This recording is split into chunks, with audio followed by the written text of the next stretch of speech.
debating these sons of bitches. I'm out there on these right-wing shows, so I'm not scared of that. Where the hell is the Democratic Party? Where's our equivalent of Turning Point USA? Newsom's team doubled down, repeating the snack-size slap on X. Joe Rogan is a snack-sized podcaster who can't stop talking about me. Obsessed? Crush? No thank you. But is too scared to have me on and let his audience hear the truth. He's talking some shit on Twitter. I know, it's like, you think that's gonna work? Like, that's so, it's like, this is a bad strategy. Like, I probably would have had him on. Yeah. But now I'm like, nah, what are you doing? There is a fun version where you just do it and cook them. You know? You know things are heating up when Joe Rogan turns his spotlight toward California's governor. And right now, Rogan is putting Gavin Newsom on blast over what he calls the slow unraveling of the Golden State. The fallout? Nothing short of explosive. What started as a simmering back and forth has turned into a full-blown public feud. This week, Rogan tore into a controversy that's been brewing for years, and he did it on the biggest podcast platform in the world. After what was said, it's hard to imagine Newsom walking away from this without some serious political bruises. Why won't you have me on the show? He won't have me on the show. It's one way. And he has guests coming and attacking and bashing, but he will not have me on the show, period. Full stop. He should have me on the show. Come on my show. Gavin Newsom has openly floated the idea of sitting down with Joe Rogan, even saying he'd welcome an invite to the podcast. But so far, Rogan doesn't seem interested, and that silence speaks volumes. Newsom has a reputation as a polished, media-trained operator, quick on his feet, smooth with his words, rarely caught off guard. But critics argue that behind that slick delivery are carefully crafted word salads, long answers, dramatic hand gestures, statements that sound powerful but sometimes leave listeners wondering what was actually said. Supporters see him as a forward-thinking progressive steering a massive state. Detractors see him as the face of rising costs, business exits, and growing public safety concerns. A Rogan appearance wouldn't just be another interview. It would be a high-stakes, unscripted showdown in front of millions.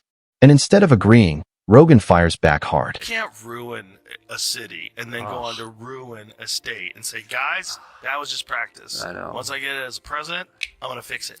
Fix it all. I mean, it's so crazy, but he's such a great politician. I mean, No, he's so not. smooth. He's You not. don't think so? No, I think he's terrible. Rogan attacking Newsom's job performance in California. You have the highest unemployment. Yeah. You have the highest homelessness. Look at even Hollywood. You Money's missing. You killed Hollywood. I Like, know. Hollywood doesn't exist anymore. It's literally gone. Newsom responding to Rogan on X, posting California is the fourth largest economy in the world, but number one in manufacturing, farming, new business starts, tech and VC investments, Fortune 500 companies, public higher education. I could continue. Invite me on anytime, Joe Rogan. Critics argue many of the achievements Newsom highlights were already in motion long before he became governor. California didn't suddenly become the fourth largest economy in the world overnight. It was already a global powerhouse. Its number one ranking in agricultural output wasn't built in a single term. It was decades in the making. Infrastructure, innovation, private enterprise. Those foundations were laid long ago. That's why some observers say the real test isn't inheriting strength. It's maintaining it. Today, critics point to homelessness, crippling bureaucracy, and the state's ongoing wildfire struggles. For them, the question isn't about past success. It's about present leadership. Is California being preserved or slowly mismanaged? All that before you were there. It was all that forever. It's because the weather's perfect, man. It has nothing to do with you. Newsom's team posting this photo on X, writing that, quote, little Joe is snack size because he can't handle full-size debates. I'm not afraid to go. I'm punching Joe Rogan, okay? That son of a bitch not used to that. And he's going to dismiss it. He's going to laugh it off. I mean, tough guy, all that. But he's going to have me on. As the tension escalated, critics say Newsom pivoted from policy to personal attacks, taking shots at Rogan rather than tackling the arguments directly. In political debate, that kind of shift can feel revealing. Name-calling is often viewed as a fallback move, something used when someone feels cornered. Instead of dismantling Rogan's claims point by point, detractors argue Newsom chose to challenge Rogan's credibility. Supporters might frame it as justified pushback, but critics say it reflects a broader strategy. When the heat rises, attack the messenger. And once debates turn personal, voters are left asking a simple question: who actually addressed the issues? It's a way that Republicans are just using illegal immigrants to deflect the conversation? And the answer answer is no. is yes. No, it is it's yes, not. You refuse to look at the facts. illegal immigrants are not the reason why our healthcare system is broken. Yeah, it's not deflection at all. In fact, I brought receipts. So here's the CMS, the Center for Medicaid and Medicare Services, right here with their press release earlier this year saying they were having to increase their oversight on states like California who were abusing Medicaid and classifying it as an EUSA, an emergency system, when it wasn't.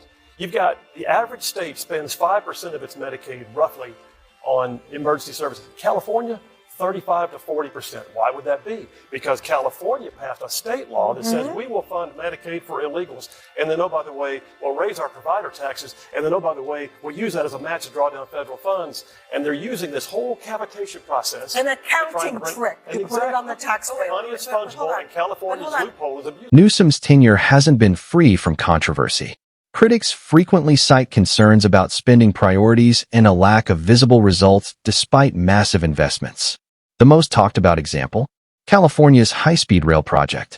Once pitched as a revolutionary transportation breakthrough, it has consumed billions while facing delays and soaring costs.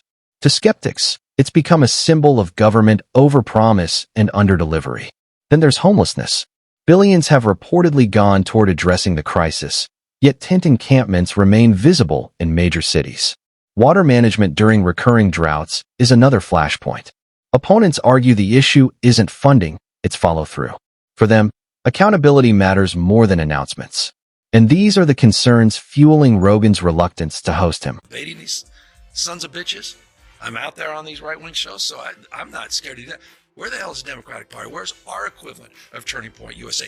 Newsom's team doubled down, repeating the snack size slap on X. Joe Rogan is a snack size podcaster who can't stop talking about me. Obsessed? Crush? No thank you.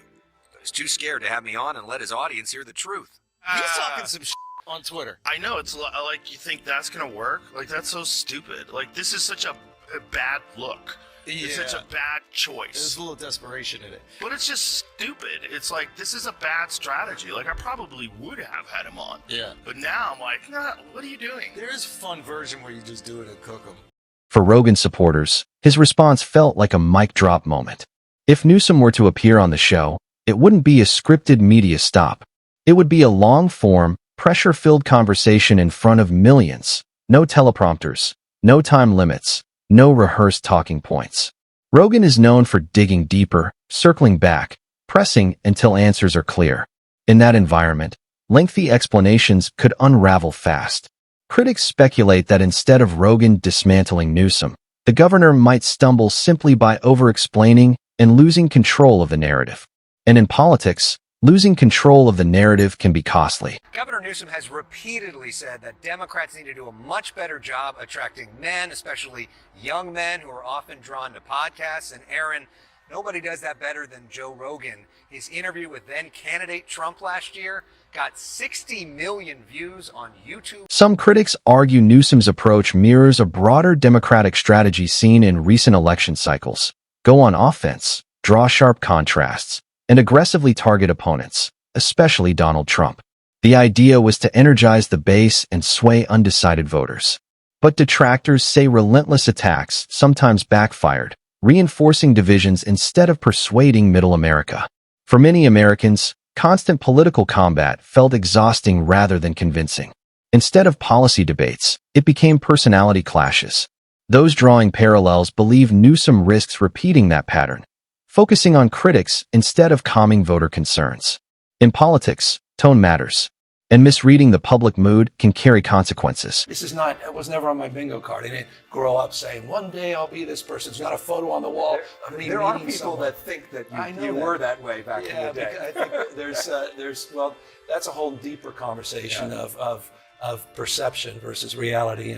And I have a lot of work to do on that. And I'm going to be doing a little more of that with this book. And now it sounds like, oh, here, he's got a book. Of course he's running. Yeah. But truly, I've got a book that I'm putting out early next year, that I've been working on for 4 or 5 years because I can't take The perception of me versus the reality of what I experienced growing up and my own childhood and my own experiences. So I'm trying to shapeshift that from my perspective, not everyone else's. What's the biggest misconception about you? I just think this notion, I don't know where, I know where it comes from, but I think this notion of the silver spoon, I was born into great wealth and privilege, and it's quite the contrary. At moments like this, critics say Newsom appears eager to reshape his personal narrative, leaning into a more relatable image.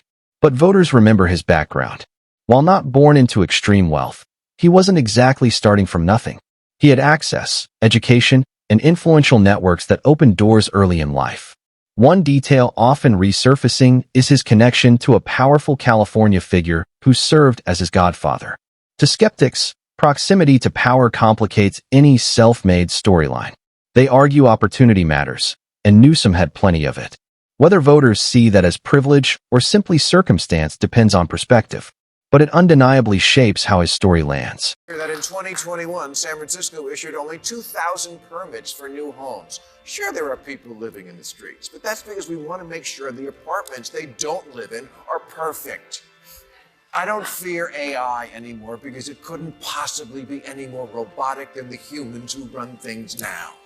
Heard that California is overtaxed and overregulated.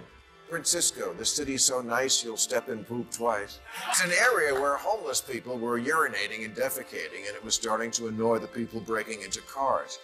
So the city tried to build a public toilet last year, but then gave up when the cost hit $1.7 million.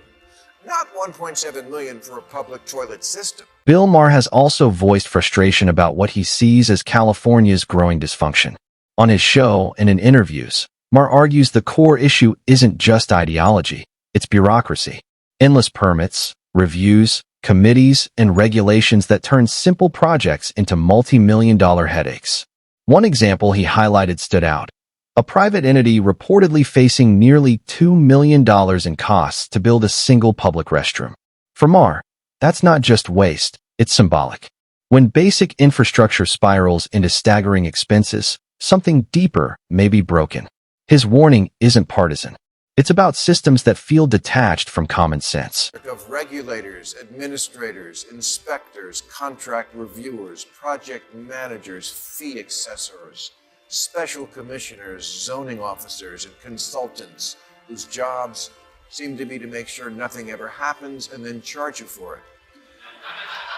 The people who answer the phone, "Permit office, how may I hinder you?" At the heart of this debate is something bigger than a podcast clash. It's about leadership, accountability, and California's future. From Rogan's blunt criticism to Maher's bureaucratic warnings, pressure is building from multiple directions. Critics question whether economic strength is being protected, whether taxpayer dollars are delivering results, and whether political theater is overshadowing practical solutions. Supporters argue governing a state this large is complex. Critics respond that complexity can't excuse stagnation.